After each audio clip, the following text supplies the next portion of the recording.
Hello, everyone. My friend Hound, who bought me this backdrop, hi Hound, asked me about some stories that are good for getting children moving. Now, I'm a professional storyteller, and I know two that I got from the wonderful storyteller named Joe Hayes.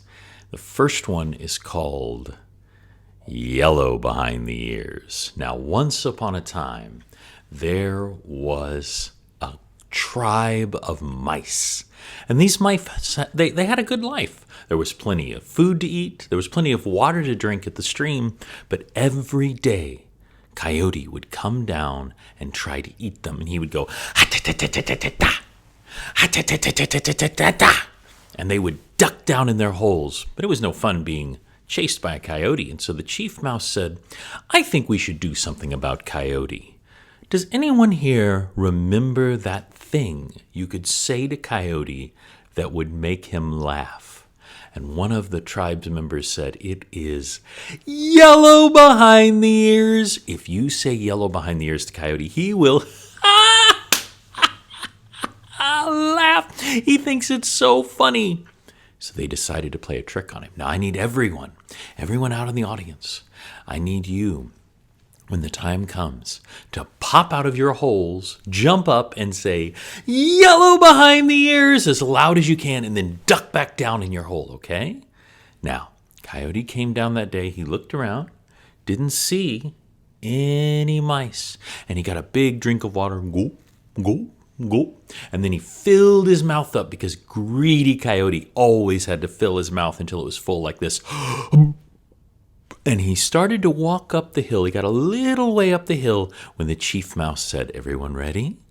On the count of 3, 1, 2, 3, yellow behind the ears. And Coyote went, and water sprayed everywhere. And he turned around and said, who said that? Who said that? But they were all hiding in their holes and he couldn't see them. So he went back again. He looked left. He looked right. He got another big drink of water till his mouth was full like this. And he got about halfway up the hill when the chief mouse said, everyone ready? On the count of 3, 1, 2, 3. Yellow behind the ears. And water sprayed everywhere. And he turned around again and he said, who said that? Know that I am Coyote, and if I find you, I will catch you and I will eat you. But they were all hiding. So he went back one more time. He looked left. He looked right. He got a big drink of water till his mouth was full like this. And he ran, and he ran, and he was almost to the top of the hill when the chief mouse said, everyone ready? On the count of 3, 1, 2, 3. Yellow behind the ears. And water sprayed everywhere. And suddenly Coyote realized something. If he couldn't see who was making that noise, well, then it must be, well, it's got to be a ghost. A ghost. A ghost. A ghost. And he ran away and he never came back. But to this day, Coyote still howls, ghost. And if you listen closely on a warm summer night, you can hear him do it even today. But those mice had a good life after that. They had plenty of food to eat, plenty of water to drink, and every once in a while, one of them would say to the other, yellow behind the ears. And you know what? They laughed almost as hard as he did. So that's a really good thing to get kids up and moving. But I want to tell you one more that's also really good for getting kids up and moving. It is called sky pushing poles, also originally heard from Joe Hayes. Now, once upon a time, the sky used to be very different than it was today. In fact, the sky used to be just a little above your head. Just a little above your head. That meant that if people wanted to walk and they were tall, they had to walk like this. That meant if you stood up too quickly at night, you would bang your head on the sky. Boom! Ow! So one day, a wise chief gathered everyone together and he said, I think that we can do something about the sky if we all work together. I think we can do this. We can all cut sky-pushing poles. And if we get together, we can all tip with one hand, two hands, plant the poles against the sky, and on the count of three, go 1, 2, 3, hey-ya! And push up the sky. Now I need all of you to stand up. Stand up.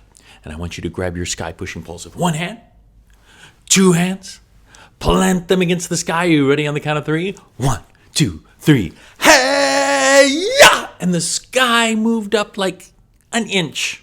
They said, you know what? I think we can do better than that. And so one more time, they grabbed their sky-pushing poles in one hand, two hands, plant them against the sky. Are you ready on the count of three? 1, 2, 3, hey-ya! And the sky went up about a foot. And they said, you know what? If you want to do something right, you should do it 3 times. And so one more time, they grabbed their sky-pushing pole in one hand, two hands, plant them against the sky. Are you ready on the count of 3? 1, 2, 3, hey-ya! And the sky broke away, and it floated up high, high up to where it is today. And they all had a great celebration. They all sat down. You can sit down too. They sat down and they ate and they drank and they told stories, and it got dark. And one of them happened to look up in the sky. He looked up in the sky and went, "Oh!" And they said, "What are you Whoa!"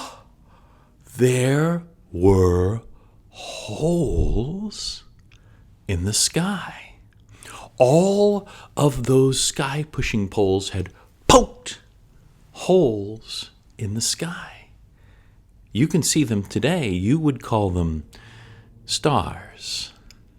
But if you ever want to know how many people gathered together to push up the sky, all you have to do is go out on a warm summer night, look up into the sky, and count the stars. I hope you enjoyed these 2 stories. I hope you enjoy hearing stories, and stories that get you moving, that get you energetic, and that are fun to tell. You have a wonderful day, and I'll talk to you soon.